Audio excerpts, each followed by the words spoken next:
red velvet cloak. It was so scared going straight to the ground, and he took it and went straight to the ground. Rude. Rude. Cool, wasn't it, baby? Leave. Goodbye. Thank you, Daddy. Serve it out. Appreciate you. I'm gonna restart. Peace out. I'm gonna restart. Okay.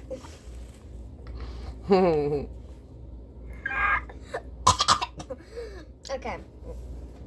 Once upon a time, there was a sweet little maiden who was loved by all who knew her. She was especially dear to her grandmother, who did everything she could for the child. Once she gave her a little red velvet cloak. It was so becoming, and the little girl liked it so much that she would never wear anything else. So she got the name of Red Riding Hood. One day, her mother said, "Come here, Red Riding Hood. Take this cake and bottle of wine to grandmother. She is weak and ill, and they will do her good. So quickly before it gets hot. Don't loiter by the way, nor run, or you will fall and break the bottle. Then there will be no wine for grandmother. And when you get to her house, don't forget to say good morning prettily to grandmother without starring about you. I will do just as you tell me, Red Riding Hood promised." I'm used to saying Little Red Riding Hood, that's why It's okay, baby. Red Riding Hood promised her mother. Her grandmother lived far into the wood, a good half hour from the village. When she got to the wood, Red Riding Hood met a wolf, but she did not know what a wicked animal he was, so she was not a bit afraid of him. "Good morning, Red Riding Hood," he said. "Good morning, Wolf," she answered. "Whither away so early, Red Riding Hood?"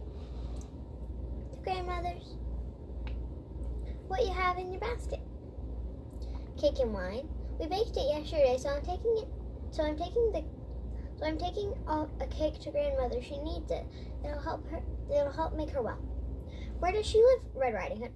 "A good quarter of an hour farther into the trees. Her house stands under 3 big oak trees, near a hedge of nut trees, which you must know," said Red Riding Hood.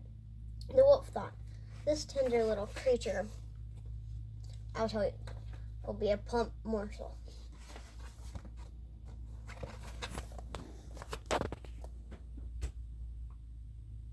Beautiful art.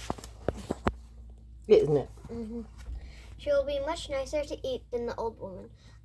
I must be very, very cunning and snap them both up." He walked along with Red Riding Hood for a while. Then he said, "Look at the pretty flowers, Red Riding Hood.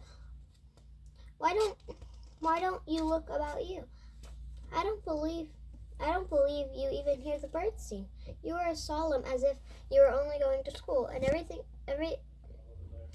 else is so gay out here in the wood." Red Riding Hood raised her eyes, and when she saw the sunlight dancing through the trees, all the bright flowers, she thought, "I'm sure grandmother would be pleased if I took her a bunch of fresh flowers. It's still quite early. I shall have plenty of time to pick them."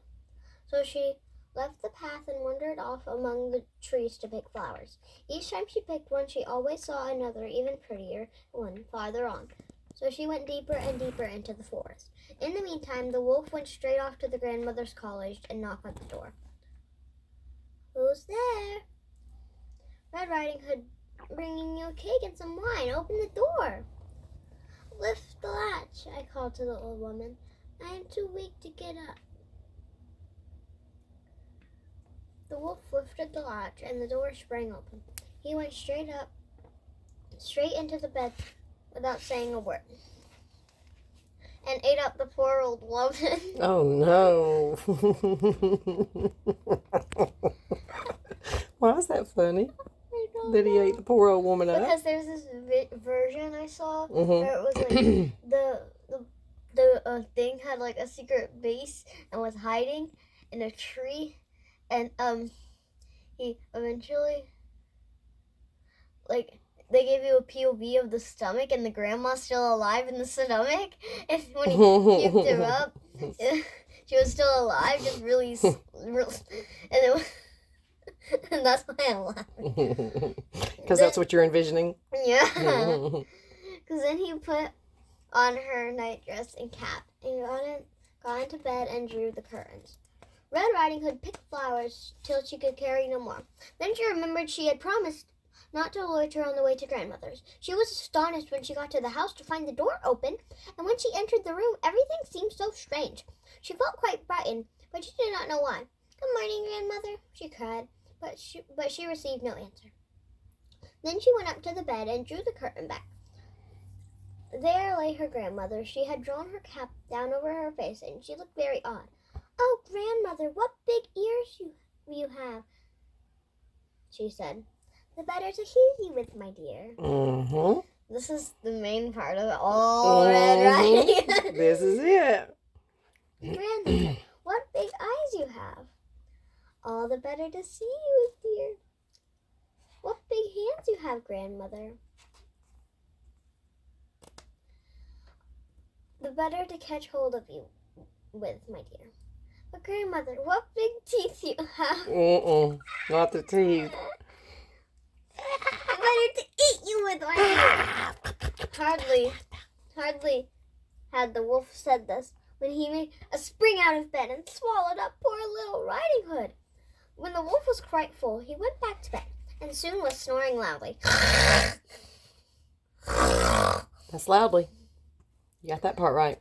A huntsman went past the house and thought,